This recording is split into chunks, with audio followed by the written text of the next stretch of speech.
Bonjour et bienvenue dans ce 6e épisode de la série Vendre plus en racontant une histoire. Dans cette série, je t'explique de façon détaillée la méthode qui va te permettre de différencier ta marque de celle de tes concurrents et vendre plus. Si tu découvres le podcast Marketing 301 avec cet épisode, je t'invite à écouter les 5 épisodes précédents pour mieux comprendre celui-ci. Dans ce 6e épisode, je vais t'expliquer comment inciter ton prospect à agir, comment lui faire passer un cap dans sa décision d'acheter ton produit. Si tu as suivi cette série de 8 épisodes, Vendre plus en racontant une histoire, tu as déjà commencé à établir une histoire pour ton propre marketing. Dans les épisodes précédents, on a établi en quoi ton prospect pouvait s'identifier comme étant le héros de ton histoire. On a précisément nommé le ou les problèmes qui l'empêchent de réussir ou d'atteindre ses objectifs, et on a vu que ta marque était le guide qui allait l'aider. Maintenant que ton prospect sait que ta marque peut vraiment l'aider, il faut lui mettre un petit coup de pied aux fesses pour l'inciter à agir et passer à la caisse. C'est justement ce qu'on va voir aujourd'hui. Je suis Johan de Marketing 301. Le but de ce podcast est d'aider les e-commerçants à développer leur activité en ligne en leur dévoilant certaines pratiques mises en place par les professionnels du web, qu'il s'agisse d'agences web, de stratégie digitale ou de référencement. Ce podcast est le fruit de plus de 10 années d'expérience accumulée depuis 2006, date de la création de ma première entreprise web. En 2010, je fonde mon agence digitale qui accompagne de nombreux e-commerçants. En 2013, je m'associe et rachète en parallèle de mes activités une société spécialisée dans la vente de produits alimentaires aux professionnels et aux particuliers via sa boutique en ligne. Sur Marketing 301, je partage avec vous les outils les plus efficaces. J'échange également sans filtre avec d'autres professionnels, je cherche à découvrir leur parcours, les outils qu'ils utilisent au quotidien et je tente de décrypter leur façon de penser et d'organiser leur journée. Marketing 301, c'est le podcast qui me permet de partager mes meilleures compétences avec les personnes qui vivent déjà ou qui souhaitent vivre du e-commerce. Le client ne passe à l'action que s'il y est poussé. Dans tous les films que tu peux voir au cinéma, le héros ne passe jamais à l'action s'il n'y est pas contraint. D'après la première loi de Newton, aussi appelée le principe d'inertie, un objet au repos reste au repos ou, s'il est en mouvement, conserve son vecteur vitesse constant, sauf s'il est soumis à une résultante des forces extérieures non nulles. Eh bien, c'est la même chose pour tes prospects. Ils doivent être soumis à une force extérieure pour bouger et passer à l'action. Si tu regardes des jeux à la télévision, tu t'es sans doute aperçu qu'il y a souvent des jeux permettant aux téléspectateurs d'interagir avec l'émission et de gagner de l'argent ou des cadeaux, notamment par SMS. Mais les présentateurs de ces jeux télé ne se contentent pas de laisser afficher le numéro de téléphone auquel il faut envoyer un SMS pour tenter sa chance. Ils essaient justement de percuter le téléspectateur en disant d'un ton dynamique qu'il faut envoyer un SMS maintenant pour tenter de gagner telle ou telle chose. Et c'est pas un hasard justement s'ils font ça, c'est simplement parce que l'être humain est fait comme ça. Il faut le bousculer pour qu'il agisse. On va maintenant parler du bouton d'appel à l'action que tu dois absolument placer sur ta boutique en ligne, c'est le bouton « Commander ». En tant que e-commerçant, ou même plus généralement que commerçant, tu as probablement tendance à penser que tes visiteurs savent ce que tu attends d'eux. Mais garde bien en tête, même si l'inverse peut te paraître évident, que tes prospects ne lisent pas dans tes pensées, et ce n'est pas parce que tu as des produits sur ton site qu'ils vont être mis au panier, puis qu'ils vont être payés par tes visiteurs. Sur une boutique en ligne, le bouton « Commander » ou « Ajouter au panier » est ce qu'on appelle un bouton d'appel à l'action. Et l'appel à l'action, comme je t'en ai parlé dans le dernier épisode, c'est un terme qui est très utilisé en marketing. Et sur un site e-commerce, l'appel à l'action consiste à demander à ton visiteur de passer une commande sur ton site. Ce bouton d'ajout au panier est donc vraiment important et constitue la porte d'entrée vers ton tunnel de commande. Le bouton, il doit être facilement identifiable sur ta page et tu dois absolument éviter les distractions qui seraient disposées autour de ce bouton. Tu ne dois pas, par exemple, mettre un bouton permettant de calculer les frais de port de façon hyper visible juste à côté de ton bouton d'ajout au panier. En tant que e-commerçant, ton objectif ultime, finalement, c'est pas que ton visiteur sache combien il va payer de frais de port, ni qu'il lise ta page à propos ou autre, c'est qu'il dépense son argent sur ton site. Bref, tout ça pour dire que ton bouton d'appel à l'action, il doit être situé au-dessus de ta ligne de flottaison afin qu'il soit visible immédiatement à l'affichage de ta page, surtout s'il s'agit d'une page produit. Il faut vraiment garder en tête que si ça te paraît évident, que tu veux que ton visiteur achète ton produit, il faut le lui dire de façon claire et précise avec un bouton « Ajouter au panier » ou « Commander ». Le terme « Commander » est plutôt destiné aux boutiques monoproduits, car il suggère qu'une fois que tu auras cliqué dessus, tu vas aller directement dans le tunnel de commande, alors que le terme « ajouter au panier » qu'on peut retrouver sur la plupart des boutiques en ligne suggère à ton visiteur qu'il peut continuer son shopping, ses achats, avant de passer à la caisse. Donc, si tu es sur une boutique en ligne traditionnelle avec des catégories qui listent plusieurs produits, ça peut être une bonne idée de faire de tes pages produits des landing pages sur lesquelles tu vas afficher un bouton « Commander » et qui va aussitôt rediriger le client vers le tunnel de commande. Parce qu'in fine, ce que tu veux, c'est pas forcément que ton client continue son shopping pour au final partir de ton site, avant même de passer à la caisse. Ce que tu veux, c'est qu'il achète. Donc c'est exactement l'expérience que propose Amazon à ses utilisateurs. Si tu as déjà commandé sur Amazon, tu as probablement remarqué qu'il te propose deux alternatives.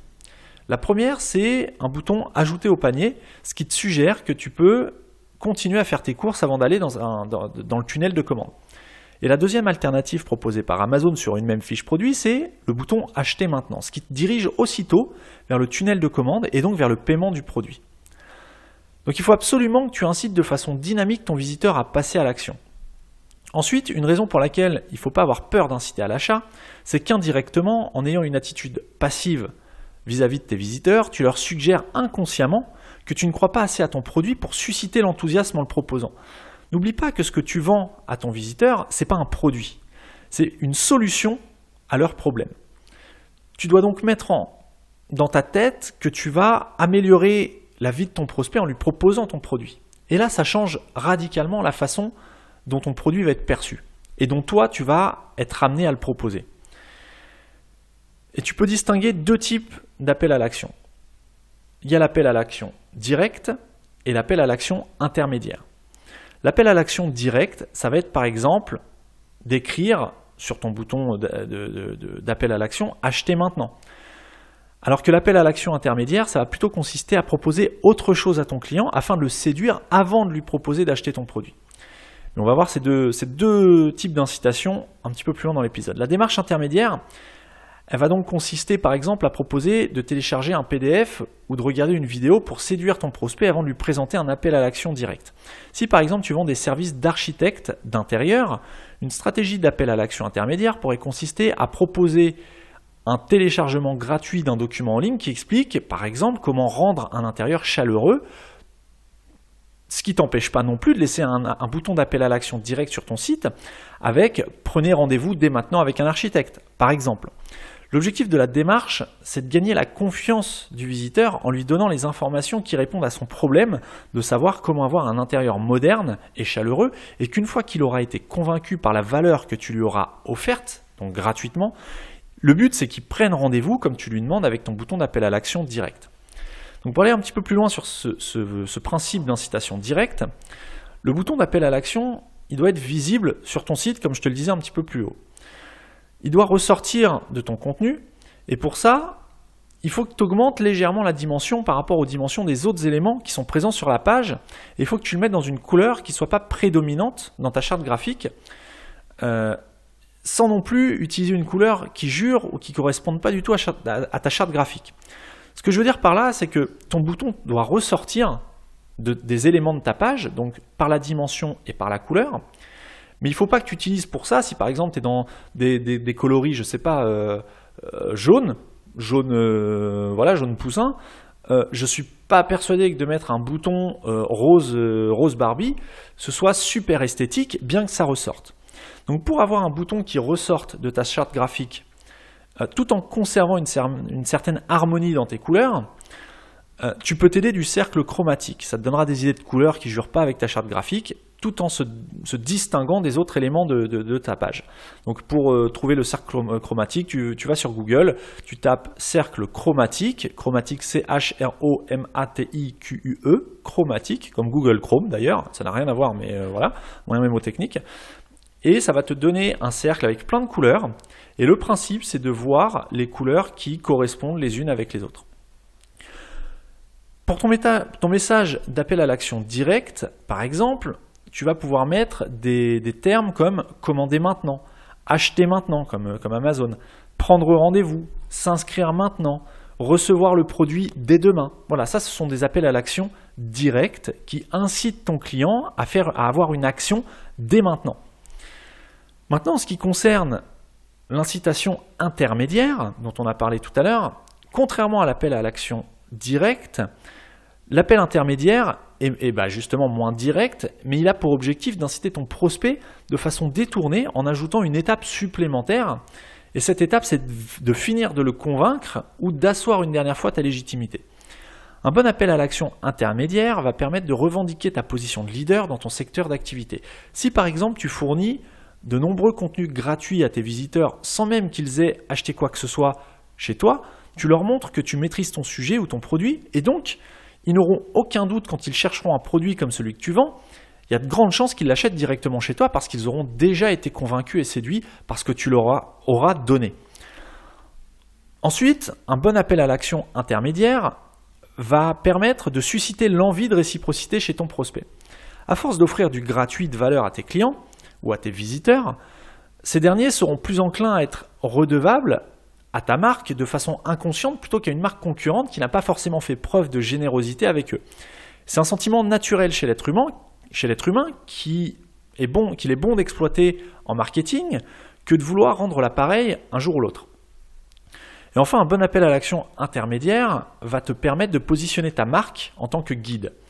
Parce que si tu résous déjà plusieurs de leurs problèmes gratuitement à tes prospects, ils vont naturellement avoir envie de te suivre et le jour où il y aura un problème et que tu leur proposeras un produit permettant de résoudre leurs problèmes, ils n'auront aucun doute sur le fait que tu vas les guider vers la réussite de la résolution de leurs problèmes. Donc pour inciter de façon intermédiaire tes clients à acquérir ton produit ou ton service, tu peux par exemple proposer des vidéos YouTube, tu peux proposer des podcasts qui traitent d'un sujet donné, tu peux aussi utiliser des études de cas dans lesquelles tu vas expliquer point par point comment tu as résolu un problème similaire pour un autre client. À savoir que la plupart des personnes sur Internet sont friands des études de cas. On est tous intéressés pour savoir comment telle ou telle personne a réussi à résoudre le même problème que j'ai ou qu'on a. Tu peux aussi proposer des échantillons gratuits de produits afin que ton visiteur puisse prendre goût à ton produit avant de l'acheter en plus grande quantité sur ton site, par exemple. Après, à faire attention effectivement à ce que tu proposes et ce qu'il est possible de faire. Tout ça, au final, ça paraît assez banal, mais si tu organises ta communication en sachant exactement pourquoi tu proposes telle ou telle chose, tu verras que tes résultats s'amélioreront d'eux-mêmes au fur et à mesure. Donc maintenant, tu vas pouvoir juger de tes propres appels à l'action. En allant sur ton site, je t'invite à regarder si tes boutons « Commander » ou « Ajouter au panier » ou autres sont assez fréquents, c'est-à-dire qu'ils sont répétés un petit peu partout sur ta page, et s'ils ressortent de ta charte graphique. Rappelle-toi que tes visiteurs sont attirés par la clarté et pas par la confusion. Donc même si ça te paraît évident que tu veux qu'ils ajoutent ton produit dans leur panier ou que tu veux qu'ils aillent commander ce produit et qu'ils payent le produit, dis-leur clairement, de toute façon ça ne pourra pas te desservir. Donc c'est le moment d'ouvrir ton guide PDF à compléter et d'y écrire ton appel à l'action direct et intermédiaire. Pour ce qui est de tes appels à l'action intermédiaire, demande-toi simplement ce qui pourrait te positionner comme le leader de ta thématique, ce qui pourrait susciter de la réciprocité auprès de tes visiteurs et enfin ce qui pourrait positionner ta marque comme étant le guide à suivre. Si tu n'as pas encore téléchargé ton guide PDF, tu peux le télécharger sur marketing301.net/scénario. Pour terminer cet épisode, je viens de t'expliquer comment mettre en place sur ton site des appels à l'action qui laissent planer aucun doute sur ce que tu entends de tes visiteurs, ce que tu attends de tes visiteurs. Maintenant que ton visiteur sait clairement ce qu'il doit faire quand il est sur une de tes pages produits par exemple, il faut lui faire prendre conscience des enjeux que représente son choix d'acheter ou non ton produit. Pour ça, il va falloir augmenter la valeur perçue de ton produit et amplifier le sentiment positif qu'il peut y avoir vis-à-vis de ta marque.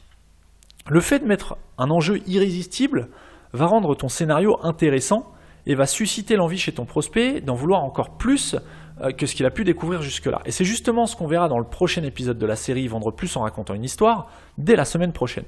Donc pour ne pas rater le prochain épisode, abonne-toi au podcast Marketing 301 sur la plateforme de ton choix.